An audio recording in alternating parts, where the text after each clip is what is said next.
Саламатсыздар, урматтуу Чалкан медиа каналынын көрөрмандары. Өлкөбүздө алган акыркы сааттагы жаңылыктар менен сиздерди тааныштырабыз. Биздин каналыбызга катталып, ой пикирлериңиздер менен бөлүшүңүздөр. Сүйүнчү Польшадагы мелдеш Жоламан Шаршенбеков алтын утту.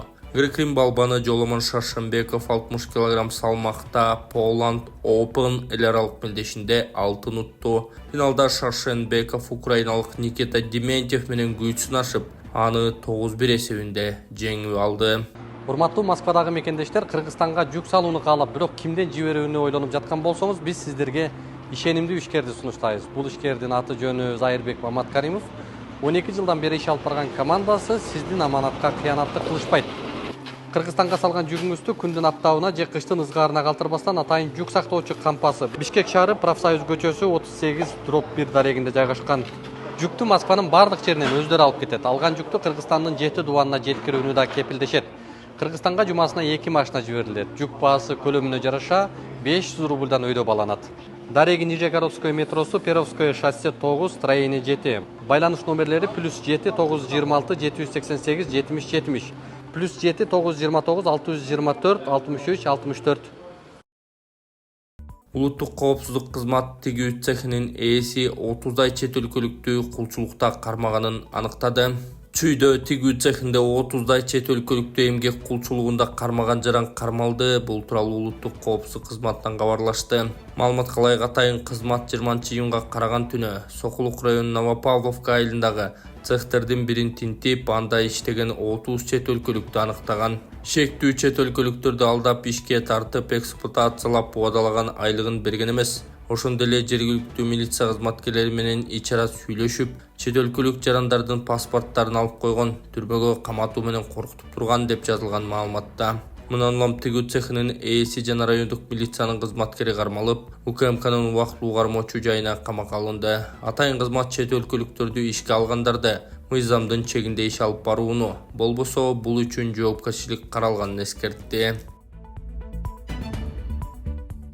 Комтөр Голд компания менен Медко өз ара кызматташуу боюнча меморандумга кол коюшту. Комтөр Голд компания жабык акционердик коомунун президенти Алмазбек Барыктабасов менен Медко компаниясынын президенти Марку Терасвасара Комтөр Голд компания ишканасынын алтынды жоопкерчиликтүү казып алуунун улуттук платформасы катары өнүктүрүүгө багытталган кызматташтык меморандумуна кол коюшту. Меморандум Комтөр Голд компания жабык акционердик коому менен Медко компаниясынын ортосундагы Комтөр Голд компаниянын стратегиялык долбоорлорун ишке ашырууга жана жалпы эле Кыргыз Республикасынын металлургия тармагын өнүктүрүүгө багытталган. Негизги көңүл калдыктарды кайра иштетүүдө жана татаал рудалардан алтын алууда экологиялык таза көрсөткүчтөргө жетишүү үчүн технологиялык процесстерди жана ыкмаларды жакшыртуу, модернизациялоо маселелерине бурулду. Баса белгилей кетүүчү жагдай, компаниялар ортосундагы бул кызматташтык тоо кен тармагындагы экологиялык жактан коопсуз жана келечектүү долбоорлорду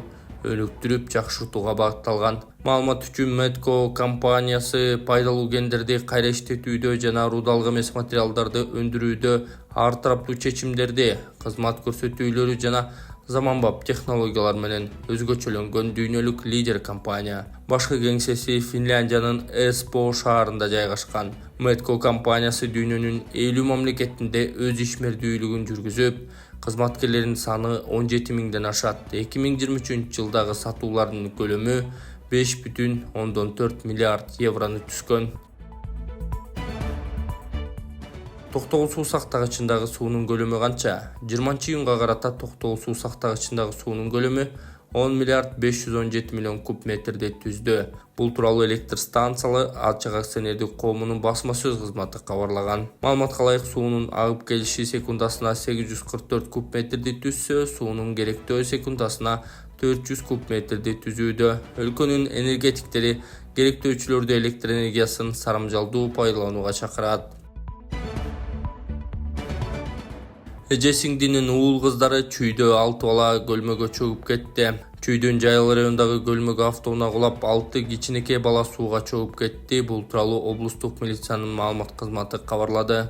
Окуя 20-июнда кечке жуук Жайыл районундагы Алтын айылында көлмөдө болгон. Милициянын маалыматында Volkswagen Jetta унаасынын 40 жаштагы айдоочусу, 26 жаштагы аялы, алардын 7, 6, 4 жаштагы жана быйыл төрүлгөн балдары, ошондой эле 27 жаштагы балдызы жана анын 9, 7, 6, 5 жаштагы балдары менен сууга түшүүгө келишкен. Унада жалпы 11 адам болгон. Ошол жерден ГТ аттуу жаран спирт ичимдигин ичип, мас абалында унаасын буруп жатып дөңсөөдөн оодарылып, ичиндегилер менен сууга түшүп кеткен. Машинанын ичинен айдоочусу, жубайы, экөөнүн жаңы төрөлгөн баласы, балдызы жана анын 7 жаштагы кызы чыгып кетүүгө үлгүргөн. Калгандары чөгүп кеткен деп жазылган маалыматта. Сууга чыккан 6 баланын сөөгү чыгарылып, соттук укуктук экспертизалар дайындалган.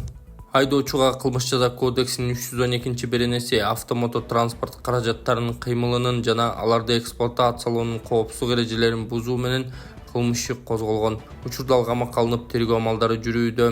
Ички иштер министрлиги менен Чүй облустук ички иштер баш кошкумалынын жетекчилиги тарабынан өзгөчө көзөмөлгө алынганы белгиленди. Депутат Талантбек Мамытов кызын узатты. Депутат Талантбек Мамытовдун кызынын узатуусунан ырчы Гүлзада Рыскулова соц тармактагы баракчасына видео жарыялады. Видеого караганда той Бишкектеги ресторандардын биринде өткөн. Депутат Талант Мамытов менен жубайы Чынара Абсаматова 4 баланын ата-энеси. Индия мамлекетинен жасалуучу $45,000 акча каражат керек болуп жатат. Ассаламу алейкум, урматтуу көрүүчүлөр, барыңыздар амансыздарбы? Мен Элимитов фондунун жетекчиси Болотбек Айдаркулов. Азыркы учурда ушул Баткен облусунун тургуну. Ушул эжебиздин уулу оор дарт менен ооруп калыптыр. Ошол себептерден сиздерден жардам суроого муктаж болуп турат. Келиңиздер, көптү көкөл болот демекчи. Биздин фонддо дайыма кайдыгер карабаган инсандар көп.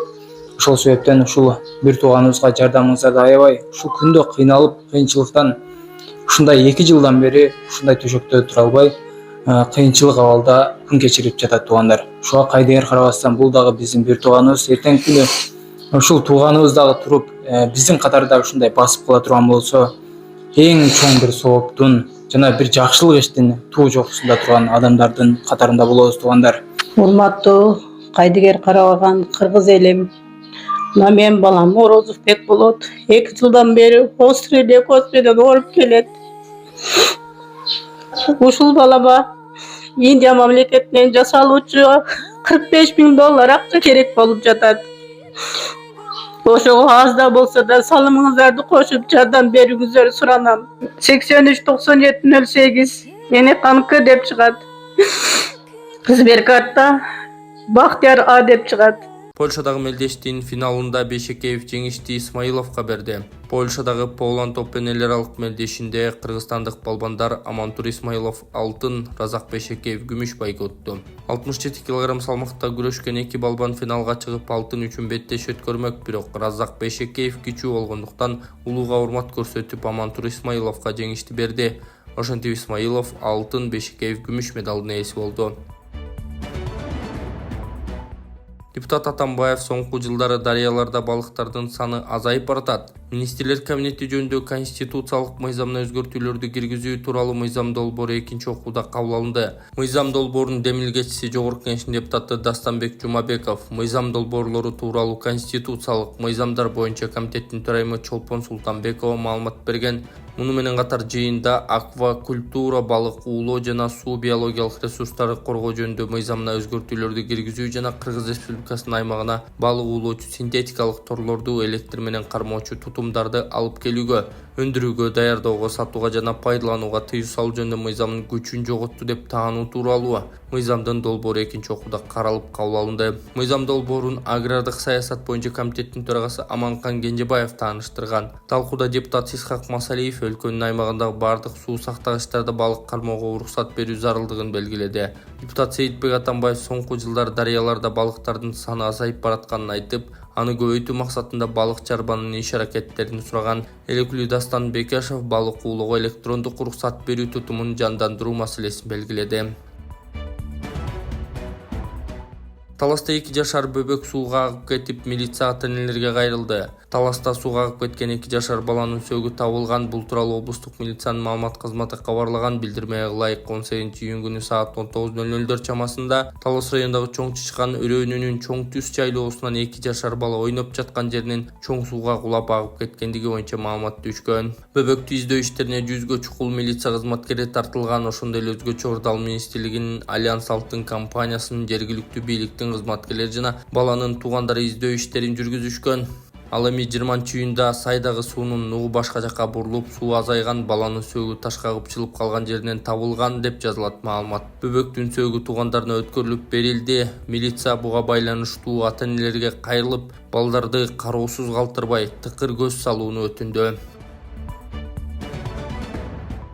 Ош облусунда жарандарга автоунаадан кичи автобустарга өтүү сунушталууда. Ош облусунун тургундарына жеке транспорттун ордуна коомдук транспортко өтүү сунушталууда. Бул тууралуу Спутник Кыргызстан агенттигине жаратылыш ресурстар министрлигинин экологиялык жана техникалык көзөмөлдүүнүн облустук башкармалыгынын жетекчиси Асанбек Мамраимов билдирген. Анын айтымында азырынча ведомство демилгелеген акция айына бир гана күн өткөрүлүүдө. Ар бир айдын 3-бейшембисинде жарандардан жеке унаа менен жолго чыкпоону суранабыз. Бүгүн министрликтин Оштогу башкармалыгынын жалпы жааматы жумушка маршруткалар жана автобустар менен келишти. Автобустар менен машинеде жүрүү убактысынын айырмасы болгону 5-10 мүнөт. Кийинчерээк акцияны 1 күн эмес 2 же 3 күнгө созууну сунуштайбыз. Ага катышуу ыктыярдуу, деди Мамраимов. Буга чейин Бишкек шаарынын мэри Айбек Жунушалиев да муниципалдык кызматкерлерге шейшемби жана бейшемби күндөрү коомдук транспортто жүрүүнү тапшырган. Бул күндөрү расмий транспорт өтө зарыл болгон учурларда гана колдонулушу мүмкүн.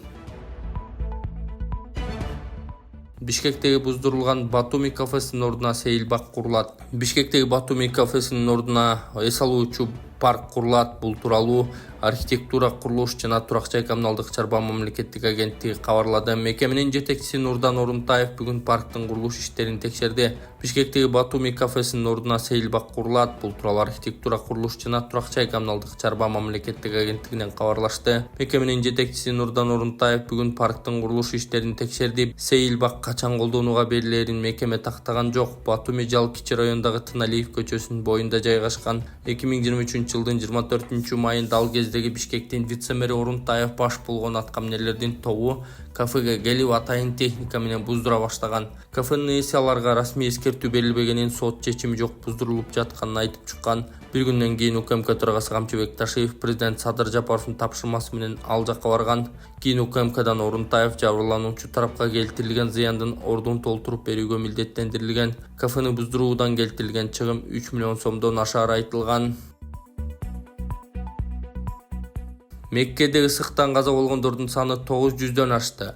Акыркы маалыматтарга ылайык, катуу ысыктан улам Сауд Арабиясынын Мекке шаарында каза болгон зыяратчылардын саны 922ге жетти. Бул тууралуу France Press агенттиги кабарлады. Адамдардын өлүмүнө абанын температурасы көлөкөдө +50 градустан ашканы себеп болгон. Араб дипломаттарынын бири France Press агенттигине каза болгон египеттиктердин саны 600гө жеткенин билдирди. Сауд Арабиянын саламаттык сактоо министрлиги зыяратчыларга күндүн түздөн түз таасиринен алыс болуу, көбүрөөк суусундугу чүй жана түшкүсүн болушунча көбүрөөк үйдө болуу кеңештерин берүүдө.